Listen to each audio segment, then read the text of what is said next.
펴주십시오. 오늘 우리에게 주는 말씀 히브리서 2장 18절 말씀입니다. 히브리서 2장 18절 말씀 제가 읽어드리겠습니다. 그가 시험을 받아 고난을 당하셨은지요 시험 받는 자들을 능히 도우실 수 있느니라. 지리 공부를 하면은 이렇습니다. 바다에서 휴지 사운드에서 나와서 시애틀이 있고 시애틀에서 동쪽으로 가면 호수를 지나면 뭐가 나오죠? 벨뷰 도시가 있습니다.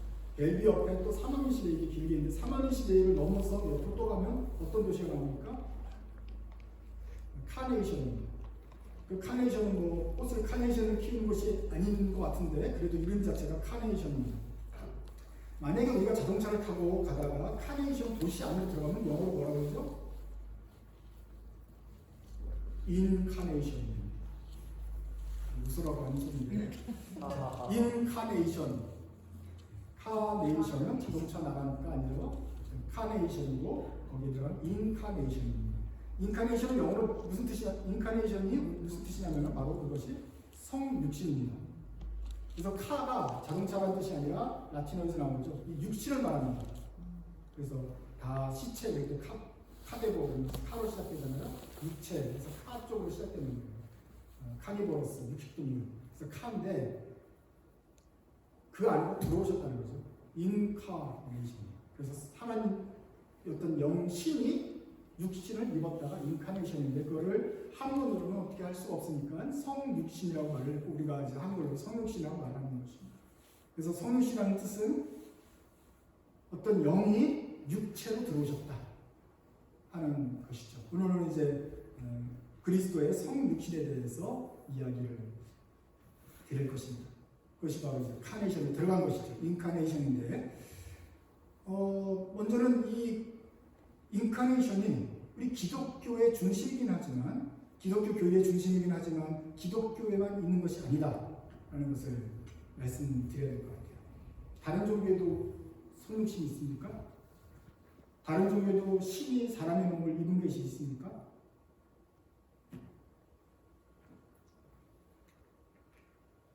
힌두교가 대표적인 건데 그 앞에 안고 있는 것은 코끼리입니다. 그래서 이 사람들이 믿기는 이 신이 있는데 그 신이 인카네이션, 육신을 갖고 내려온다는 것이에요. 어떨 때는 코끼리에 이게 임해서 코끼리로 살다가 죽으면 그 코끼리 신인 거예요. 죽다가 돌아와서 다시 나오면 이제 코브라가 되고 그냥 코브라 아니겠죠. 신령한 왕 코브라겠죠. 거기 있다가 코브라가 죽으면 가끔 사람으로 내려오고 근데 이 힌두교에서 믿기는 그 중에 사람으로 내려오는 사람이 누구다? 석가모니다. 부처라고 해요. 그러니까 힌두교에서는 부처를 자기네 그 아리로 보는 거예요. 그러고 나서 또 돌아갔다가 또 다음 내려올 때는 여러 가지 형상을 따라 내려옵니다. 그래서 힌두교 신상에는 여러 가지 채플이 있는데 코끼리 채플, 뱀 채플, 사람 채플 해가지고 손이 막 여러 개 달린 채플, 사람 채플 해가지고 여러 모양으로 왔다 갔다 하는 그런 모습을 볼 수가 있습니다. 그리고 지금은 또 어떤 아기가 누구의 신의 모습으로 태어났다 뭐 이렇게 하면서 그를 섬기는 모습을 보지 않습니까? 그야말로 성육신을 가장 많이 활용하는 종교인 것 같습니다. 우리나라에도 그 이야기가 있죠. 우리나라의 신화는 단군신화. 단군신화는 옥황 상제 밑에 아들이 있었는데 그 왕자님이 이 땅에 내려오는 것입니다. 이 인간들이 좀 후지게 살아요. 한반도에서. 그래서 한반도로 내려오셔서 이 인간들에게 좋은 도움을 주려고 내려오신 거예요. 그 널리 세상을 이롭게 하자. 홍익인간은 정신을 가지고 내려온 거예요. 그런데 그냥 내려오지 않고 비, 구름, 바람 거느리는 천사들 3명을 데리고 내려와서 비와 구름, 바람을 다스리니까 농사가 얼마나 잘 되겠어요. 그래서 인간들이 아주 행복하게 잘 살게 되었습니다. 이 하나님의 아들이 왕이 되어가지고 다스리니 너무나 행복했죠. 그러니까 곰도 호랑이도 사람이 되고 싶다 해가지고 요청했는데 곰만 사람이 되는데 또 얘랑 또 결혼해가지고 나온 것이 단군이고 단군이 또 계속해서 행복하게 나라를 잘 다스렸다가 우리의 단군 신화입니다. 그런데 이 왕자가 그 사람이 와가지고 사람으로 변했다는 얘기는 없어요. 하지만 몸이 사람이 됐는데 사람하고 결혼해서 단골을 낳은 거 보니 그냥 사람으로 내려온 것 같아. 그것을 어쩌면 우리가 성육신이라고 말할 수가 있겠습니다. 우리 가운데 내려온 것이죠. 그런데 이 기독교의 성육신이 있지만 이 당군신하고 다른 점은, 또는 힌두교의 성육신과 다른 점은 낮은 곳으로 내려온다 하는 것이죠. 하얗고 거대한 코끼리, 대왕 코브라가 아니고, 아니면 비 구는 바람 모든 권력을 가진 어떤 위대한 존재로서의 왕으로 내려온 것이 아니고 낮은 곳으로 주는 것이다. 일단 내려오는 것 자체가 낮은, 사람의 몸을 입는 자체가 낮은 것이지만 그 중에서도 낮은 아이로, 그 중에서도 후진 나라 이스라엘로, 그 중에서도 목동으로, 목수의 아들로 태어나가지고 아주 천하게 곳까지 내려오셨다는 것이 기독교의 성육신의 본질일 것입니다. 한번 우리 벨직 고백에서 어떻게 하는지 고백하는지 한번 보시죠. 하나님의 아들의 성육신. 그러므로 우리는 하나님께서 당신의 거룩한 선지자들의 입을 통하여 조상들에게 하신 그 약속을 성취하시기 위하여 당신께서 정하신 때에 당신의 독생하시고 영원한 아들을 세상에 보내셨으니 그 아들은 종의 형체를 취하사 사람과 같은 모양으로 태어나셨음을 고백합니다. 우리가 고백하는 것은 바로 그리스도의 성육신입니다. 하나님 때에 하나님의 방법으로 그 종의 형체를 아예 입으셔서 우리처럼 태어나셨음을 고백합니다. 우리가 보잘것이 없는 사람들인데 그것을 종의 형체를 하나님의 아들이 입었다는 것이 우리의 고백입니다. 귀하고 높으신 존재가 이 땅에 귀하고 높으신 존재로 태어난 것이 아니라 우리와 같이 종처럼 태어나셨음을 고백합니다. 이것이 우리 기독교의 성육신입니다. 지난번에 한번 말씀을 드렸는데 원래는 하나님, 사람, 천사 이 순서였어요. 천사가 우리까지 수정도는 종이었는데 이게 타락 위에 바뀌었어요. 하나님은 천사는 높은 존재가 초능력을 쓰는 거고 사람은 마귀의 종이 돼서 타락한 상태로 맨 밑에 깔려 있어요. 그것도 종인데 하나님의 종이 아니라 마귀의 종이니 우리가 지금 천사도 우러러 보고 숭배할 정도가 되는 아주 비참한 지경에 놓여 있습니다. 그러니까 하나님이 성육신 했다는 것은 천사가 내려온 것이 아니고 천사 밑에 종에까지 완전히 감금되어서 한참을 내려오신 것입니다. 그리고 이 주님이 약간 내려오신 것이 아니라 한참 내려오시다는 것을 우리는 믿는 것이죠. 계속 이어집니다. 그분은 진실로 모든 연약함을 가진 참된 사람의 본성을 취하셨으되 죄는 없으십니다. 사람의 입었다는 말은 그 앞에 모든 연약함을 가진 사람을 입었다는 뜻입니다. 왜냐하면 그분은 사람의 행위에 의한 것이 아닌 성령의 능력으로 말미암아 복된 동정녀 마리아의 모태에서 잉태되셨기 때문입니다. 그분은 인성을 입으심에 있어서 육체에 대해서뿐만 아니라 참된 사람의 영혼에 대해서도 인성을 취하심으로써 참된 사람이 되셨습니다. 왜냐하면 사람이 육체를 이뤘을 뿐 아니라 영혼도 이뤘기 때문에 둘 다 구원하시기 위해서 둘 다를 취하여야만 했기 때문입니다. 사람이 되셨다는 말은 무엇이냐면은 사람을 크게 혼과 영과 육 세 개를 나눌 수 있지만 대충 두 개를 나누면 영혼과 육신이 있습니다. 그러면 예수님이 우리 인간이 되었다는 것은 영혼이 됐다는 것입니까? 인간 몸이 됐다는 뜻입니까?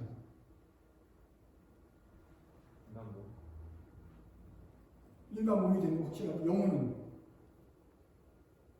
영혼이 계속 있으면 예수님은 성자이시지만 우리 영혼은 계속 나쁜 생각을 하면 종이니까 이게 구원이 안 되죠. 우리 영혼도 구원해야 될 거 아닙니까? 몸만 구원하면 안 되죠. 영혼도 오신 것이죠. 영혼만 구원하면 안 됩니다. 그럼 우리 몸은 지옥 가게? 하지만 우리는 믿는 것은 우리 몸이 구원하셔서 우리 몸도 구원하실 것을 믿는 거 아닙니까? 그래서 몸과 영혼을 다 구원하고 계시는 주님이 몸과 영혼이 다 사람이 돼요. 그래서 예수 그리스도는 그의 몸도 하나님이시고 물론 사람이지만 그의 영혼도 사람이면서 하나님이셨다. 그래서 하나님이 예수님의 영과 몸에 다 들어오셨다. 이것은 이제 우리한테는 뭔 소리인가 하겠지만 굉장히 중요한 의미를 갖습니다. 요거를 둘 다가 아니라고 할 때는 문제가 생기기 때문입니다. 그러므로 그리스도께서 그의 어머니로부터 사람의 육체를 취하셨다는 사실을 부인하는 제세례파 이단에 반대하며 우리는 그리스도께서 자녀들의 혈육에 함께 속하였음을 고백합니다. 많은 사람들, 특별히 제세례파 이단 어떤 사람들은 육체를 취했다는 것을 싫어해요. 영혼을 취했겠지. 뭔가 고상하니까 하나님이 와서 인간의 영혼을 문제를 해결해서 영혼을 데려가시고 영혼을 천국에 이끌으셨다. 아직은 문제가 없는데 육체를 이루셨다? 그걸 부인하기가 쉽다 이 말입니다. 그것은 이단입니다. 왜냐하면 예수님께서는 육체로 오셨고 영혼으로 인간이 되셨기 때문입니다. 밑에 있는 것들은 성경에 대한 약속입니다. 예수님이 육체를 입어야 된다는 약속입니다. 제가 읽겠습니다. 그리스도께서는 다윗의 허리에서 나신 자요 육신으로서는 다윗의 자손으로 나신 자며 동정녀 마리아의 태의 열매요 여인에게 나셨고 다윗을 가지시며 이세의 줄기에서 나신 싹이시요 유다로 쫓아 나셨고 육신으로는 유대인의 자손이며 성자께서는 아브라함의 후손들과 연관되시므로 아브라함의 씨입니다. 마치 이 예수님께서 만약 한국에 태어나셨으면 기내김씨고 무슨 충령공파의 73대 손이시며 한 글자는 숫자이며 정확하게 인간으로 태어나셨습니다라고 계속 강조하는 겁니다. 근데 이제 그때 이스라엘에 2000년 전에 유대인의 가족 중에서 다윗의 자손, 아브라함의 자손, 다윗의 자손 그리고 그 목수 요셉의 아들로 마리아의 아들로 태어나신 진짜 사람이셨다라고 강조하고 성경의 구약에서도 계속 사람으로 태어날 거라고 말했었고 예수님도 그렇게 약속이 응했다는 것이죠. 그 의미를 우리가 같이 읽겠습니다. 그러므로 시작. 그러므로 그는 모든 면에 있어서 형제들과 같이 되셨으나 죄는 없으십니다. 이와 같이 그분은 진실로 우리의 임마누엘 곧 하나님이 우리와 함께 계시는 이십니다. 임마누엘 예수님, 임마누엘 예수님 바로 예수님이 우리와 함께 계신다는 뜻입니다. 근데 다 안 오시고 영만 잠깐 오셔가지고 우리가 보이는지 안 보이는지 모르게 그냥 이렇게 오셨나 보다 하면은 그게 완전한 임마누엘이 될 수 있을까요? 우리에게 그 임마누엘의 큰 위로가 될 수 있을까요? 내 육신은 이렇게 고통받는데 아니면 육신만 와가지고 영혼 구원 못한다고 한다면 과연 진정한 내 영혼의 평안을 찾을 수 있을까요? 우리를 구원하기 우리 옆에 완전히 있기 위해서는 바로 우리가 영과 몸으로 있기 때문에 하나님이 우리 영혼 옆에도 오셔야 됩니다. 우리의 육신 옆에도 오셔야 됩니다.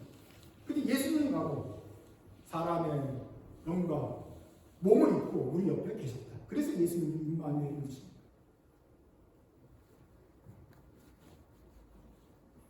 그래서 단군 신화도 뭐 좋은 얘기지만 그냥 계속 신이었거든요. 그냥 비 구는 바람을 거둘 수 있는 큰 힘을 가진 위대한 존재가 그냥 인간의 불쌍하게 내려온 거거든요. 그냥 계속 왕으로 살다가 어떻게 가셨거든요. 그의 아들도 왕이거든요. 하지만 예수님은 우리의 종인데 종까지 내려오셔서 종의 몸을 입고 종의 영혼을 가지고 우리와 같이 계셨다. 그래서 우리 감옥에 같이 들어와 계셨다. 이것이 임마누엘인 것입니다.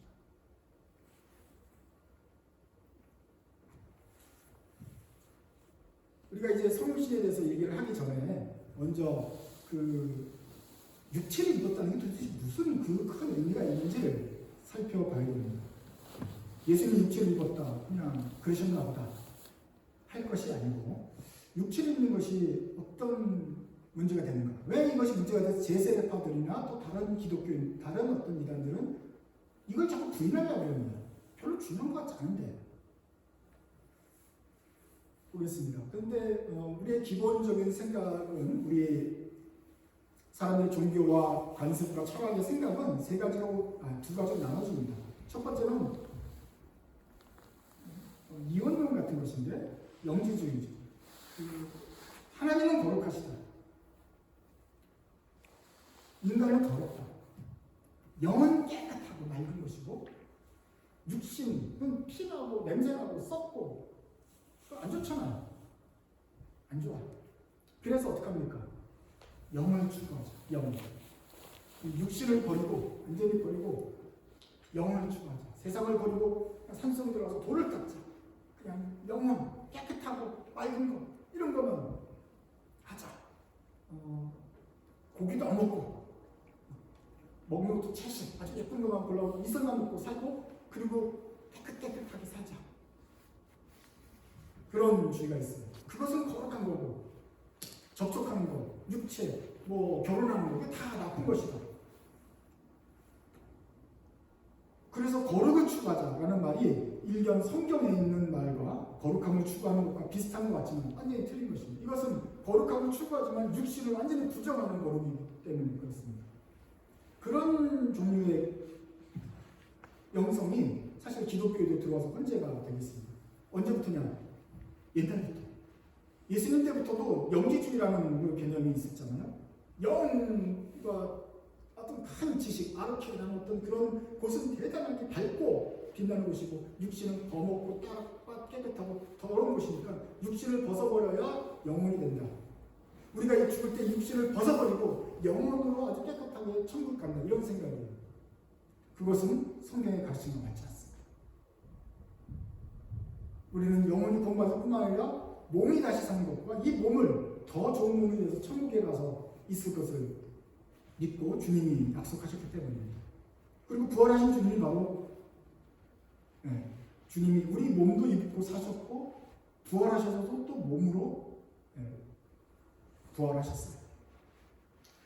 반대 입장은 힌두교 입장입니다. 힌두교는 성육신을 아주 자유자주를 한다고 했잖아요. 그러니까 신이 코브라가 되는데 아무런 거리낌이 없어요. 내가 신이라면 깨끗한 동물이 들어가지 뱀한테는 안 들어갈 것 같아요. 코끼리까지는 괜찮은데 뭔 신이 뱀이 돼가지고 나옵니까? 근데 이 사람들은 아무런 거리낌이 괜찮아요. 어떤 몸이라도 어떤 단백질로도 들어갈 수 있어요. 코끼리 됐다가 뱀이 됐다가 사람이 됐다가 사람이 손이 막 10,000개 1,000개가 됐다가 또다시 계속 돌고 돌아요. 그냥 도는 거야 원래 이렇게 하면서 받아들여요. 그래서 그냥 죽음과 같이 살고 그래요. 너무나 이렇게 성육신이 자유롭고 아무런 더러운 구별이 없어요. 기독교의 성육신이 어떤 것이냐? 우리가 아무데나 들어가지는 않습니다. 우리는 이 몸이 고상한 치유할 바를 알아요. 그리고 현재 있는 몸이 정상적인 몸이라는 걸 알아요. 이게 타락한 육체예요. 이 상태가 정상으로 계속 있어서는 안 돼요. 그걸 구원하기 위해서 오신 거예요. 구원을 하려니까 어쩔 수 없이 몸을 입으신 거죠. 그리고 이 몸을 입어서 다시 정상적인 상태로 돌아가야 돼요. 그리고 영과 혼이 같이 영과 육이 같이 구원받아야 되지 그저 위에서 영혼만 구원하는 그런 어떤 영적인 거룩이 아니에요. 그래서 우리는 이 세상에서 살아가는 모든 인간들의 고통과 삶과 우리의 생활 모든 것들이 다 구원을 받아서 가야 돼요. 그러한 목적 가지고 있어서 우리는 그 영지주의 이단과 신두교 성육신 이단을 그쪽을 하고 차이가 있다. 그래서 예수님이 몸을 입었다는 게 여기서 차이가 됩니다. 영지주의 입장, 제세례파 입장, 기독교인들 중에서 어떤 면에서는 너무 영적인 것만 강조하는 어떤 그런 영성의 흐름. 약간 기독교 좀 이상하다 하는 분들인데 어쩌면 여기에 속할 수도 있어요. 육체를 부인하는 불교식 기독교일 수 있어요. 그런데 예수님은 인간의 몸을 입었다. 입고 내려가셔서 더러운 한마디로 소콜드 거기서 말하는 더러운 그 육체를 입으셔서 내려왔다는 것 자체가 기독교의 다른 점입니다. 힌두교에서는 막 아무데나 들어가요. 하지만 우리 기독교에서는 예수님께서 인간의 몸을 입고 이 가운 낮은 곳으로 내려오셨다 하는 점을 다르다라는 것을 기억해 두십시오. 가장 특징적인 바로 우리와 같이 낮아졌다는 것이죠. 빌립보서 2장 보면 Have this mind among yourselves. 이 마음을 품어라. Which is yours in Christ Jesus. 예수 그리스도의 마음을 품으라는 것이죠. Who thought he was in the form of God. did not count equally with God a thing to be grasped. 하나님과 같은 분이지만 그 동등됨을 취하지 않았다. But emptied himself by taking the form of a servant. 자기를 비워서 종의 몸을 입으셨다. Being born in the likeness of man. 우리와 같은 모습으로 태어나셨다. 같이 읽으시죠. 빌립보서 2장입니다. 시작. 너희 안에 이 마음을 품으라. 곧 그리스도 예수의 마음이니 그는 근본 하나님의 본체시나 하나님과 동등됨을 취할 것을 여기지 아니하시고 오히려 자기를 비워 종의 형체를 가지사 사람들과 같이 되셨고 사람의 모양으로 나타나사 자기를 낮추시고 죽기까지 복종하셨으니 곧 십자가에 죽으시나. 예수 그리스도의 마음을 품어라. 여기까지는 좋죠. 그 말은 뭐냐면은 이 더러운 육신까지 입고 내려오셨다는 것이죠. 그 정신인 것이죠. 그냥 고상하게 행복하게 영으로만 있는 것이 아니라 육체를 입으셨고 내려오셨다. 근데 그 육체는 어떠냐? 종의 모습, 아주 낮은 천한 이 육체를 입어서 그 사람들과 같이 계셨다. 우리가 종이면 우리 종 옆으로, 우리가 감옥에 갇힌 정도면 아예 감옥에 있는 옆으로, 우리가 아주 낙심되어 절망하는 그 바로 절망한 그 옆으로까지 오셔서 우리가 같이 되셨다. 사람의 모양으로 나타나셨다. 우리가 어찌 불완전하게 슬프게 아주 연약하게 나타나셨다. 얼마나 낮추셨냐면 그 정도까지 낮추신 거다. 그저 왕 정도까지 낮추신 게 아니고 무슨 대통령까지 낮춘 게 아니라 완전히 감옥에 있는 밑바닥까지 날아오셨다. 그렇게 내려갈 정도로 복종하셨고 심지어는 감옥에 있다가 사형평면을 받고 십자가에 교수대에 처해서 죽기 정도까지 죽은 데까지 주님도 같이 가셨다. 죽은 다음에 지옥에 내려가시고 음부 내려가시고 음부까지도 주님이 가셨다. 그래서 모든 인간들을 영과 혼을 다 영과 육을 다 구원하시는데 그 옆에까지 오셨다는 것이죠. 그래서 종의 형체를 비추다니 주님의 종 거룩한 종 그게 아니에요. 정말로 지저분한 데까지 주님이 내려오셨다는 것이죠.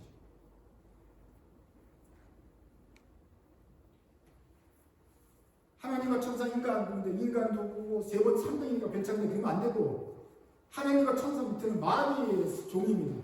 까맣고 어둡고 슬프고 소망이 없고 낙심되고 절망하고 암 걸리고 사고 나고 이름 망가지고 관계 어그러지고 여러분들 베개가 다 어떻게 항상 깨끗할 수 있어요? 지저분해요. 왜냐하면 이렇게 누운 다음에 거기서 남몰래 눈물이 흘러요. 이게 사는 게 인생인가? 주르륵 남편도 쓸데가 없고 교무소도 쭉 눈물이 흘러요. 누가 닦아줄 사람이 없어요. 그 베개는 늘 젖어 있어요. 나만 그런 게 아니잖아요. 다 그렇잖아요. 근데 평상시는 좀 나아요. 근데 실패 한번 하고 나면 뭔가 사고 치고 나면 살기 싫어요. 뭐 이런 게 다 있나? 이거 언제까지 이런 짓을 계속 해야 되나? 뭐 대박을 치면 좋아요? 한 3일 좋아요. 그 다음에 또다시 문제 생겨요. 병 나면 할래비를 했다가 다시 또 무슨 문제가 생기면 당장 앞에 해결할 일이 깜깜해요. 근데 다 그래요. 우리 모두가. 이 인간이 사는 것이 이 종으로 사는 게 쉬운 게 아닙니다. 그러니까 종이라고 그러죠. 나뿐만 아니라 다른 사람들도 종이니까 이 사람들하고 같이 부딪히는 자체가 이게 쉬운, 이게 지옥에 사는 거랑 마찬가지예요. 그런 상태, 낮아진 상태, 절망적인 상태, 우월한 상태인 거예요. 그런데 하나님께서 종의 형체를 입으셨다는 것은 바로 거기까지 갔다는 거예요. 네가 실패했는가? 예수님이 실패하는 자리에 가져오셨어요. 연애하다가 실패를 당했습니까? 거기도 주님이 오셨습니다. 관계에서 문제가 있었습니까? 예수님도 친구에게 배반을 당했습니다. 아픕니까? 예수님의 손에 구멍이 났습니다. 죽었습니까? 죽음의 고통을 주님이 겪었습니다. 죽음까지도 내려갔습니다. 3일 동안 내려갔고 지옥까지 내려갔습니다. 우리의 모든 고통과 슬픔을 받고 있는 인생인데 그 모든 인생의 구석구석에 주님이 왔습니다. 주님은 남자니까 뭐 출산 안 해봤잖아요. 그런 소리 하지 마세요. 군대를 안 가봤잖아요. 그거보다 더한 고통을 주님이 다 몸소 겪으셨습니다. 그래서 주님의 성육신은 그저 머리서 보고 야 도와줄게 그것이 아니라 바로 우리 옆에까지 와서 우리랑 같이 고생을 하면서 그것을 겪고 나가신 것입니다. 도대체 성육신이 뭐 신이 코끼리가 되고 뭐 무슨 소리입니까? 우리한테 무슨 도움이 됩니까? 그러나 그리스도의 성육신은 진짜 우리를 위한 성육신입니다. 내가 지금 고통하고 눌고 있는 바로 그 자리에 주님도 오셨기 때문에 그렇습니다. 그 주님이 나의 자리로 나의 몸을 입고 이 억울한 몸을 입고 주님이 오셨습니다. 그래서 주님이 우리를 도우실 수 있는 겁니다. 주님 억울해요. 나도 거기 가봤어. 진짜 억울하겠다. 주님이 공감을 할 수 있어요. 주님 아파요. 진짜 아파. 이건 제일 아픈 것 같아요. 나는 그보다 좀 더 아팠는데 나 충분히 더 이해할 수 있어. 주님은 그 아픔을 이해할 수 있어요. 주님 절망해요. 주님은 왜 절망 안 했겠어요?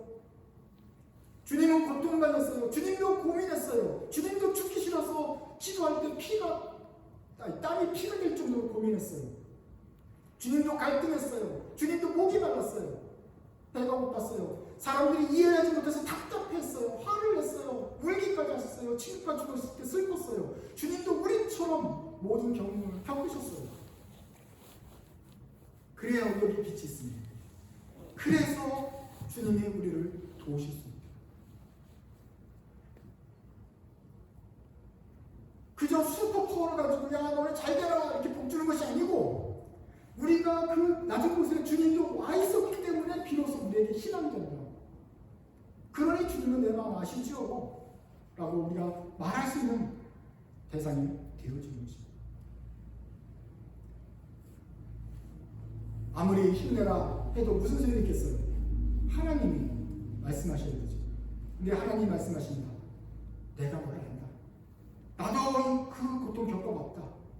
도와줄게. 얼마나 아픈지 내가 알아. 좀만 참아. 겪어보셨던 주님이 말씀하실 때 우리에게 큰 위로가 될 것입니다. 정말 깜깜하다 생각할 때 옆에 있는 사람들이 주문이 아무런 도움이 되지 않을 때 저기에서 한 줄기 빛이 되어온다면 그것이 우리의 소망의 빛이 되고 될 것입니다. 그것이 바로 이 높은 빛의 나라에서 어두움까지 내려오신 주님의 성육신의 의미인 것입니다. 히브리서 2장 18절에 이렇게 되어 있습니다. Because he himself suffered when he was tempted, he is able to help those who are being tempted. 주님이 고통을 받으셨고 유혹도 받으셨다. 시험도 받으셨다. 그러셨기 때문에 시험받고 유혹받고 고난받는 사람들을 능히 도우실 수 있는 것입니다. 그러므로 연약해진 여러분, 슬퍼하는 여러분, 이제 주님의 음성을 듣고 주님의 도우심을 구하십시오. 세상 사람들 아무도 나를 이해하지 못하지만 주님은 이 자리에 계셨기 때문에 우리를 능히 도우실 수 있습니다. 그리고 그는 그 안에서 지지 않으시고 죄 없으시고 승리하셨습니다. 그러니 우리들의 살 길을 죄짓지 않고 이 길을 빠져나갈 길을 주님이 보여주실 것입니다. 그러면 그리스도로 말미암아 우리가 새로운 길을 얻고 그리스도의 성육신이 바로 내가 가장 낮았을 때 나를 구원하는 길이었다 경험할 수 있게 될 것입니다. 모쪼록 주의 그리스도의 성육신 그리고 십자가를 지신 것이 우리의 삶의 순간순간마다 의미 있게 다가오는 이번 기간이 되길 바랍니다. 기도하겠습니다. 하나님 아버지 감사합니다. 주께서 저희를 구하기 위하여 바삐 내려오셨을 뿐만 아니라 우리의 깊은 숨은 그 낮음까지도 주님이 함께 내려오셨습니다. 저희는 혼자만 눈물을 흘리는 것이 아니고 주께서 그 옆에 계셨으며 우리가 혼자만 아파하는 것이 아니라 주님도 그 자리에 계셨음을 믿고 감사드립니다. 이제 저희가 구하고 하소연해도 들어주실 분이 계시고 주님께서 모든 경험하신 그 고통으로 우리를 동정하셨음을 감사합니다. 주님, 저희가 세상에 어디다 구할 곳이 있습니까? 그리스도 우리의 하소연을 들어주시고 주님께서 승리하신 대로 우리가 어떻게 하면 이곳에서 승리하면서 나갈 수 있는지 길을 보여주십시오. 우리의 영혼의 구원자이신 주님, 우리에게 영생을 주심을 감사합니다. 또한 우리의 육신의 구원자이신 주님, 이 썩을 육신도 이 땅에 살면서 주님의 뜻을 행하기에 부족함이 없도록 육신도 건져 주시옵소서. 우리들의 관계 문제도 건져 주시옵소서. 우리들의 재정과 우리들의 삶의 모든 구질구질한 것들에서 주님의 건져주시는 구세주가 되어주십시오. 빛을 비춰 주시옵소서.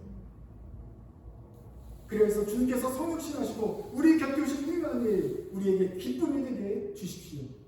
참으로 우리의 삶 가운데 순간순간마다 그리스도의 구원을 맛보는 주의 종들 되게 하여 주옵소서. 예수님의 이름으로 기도드립니다.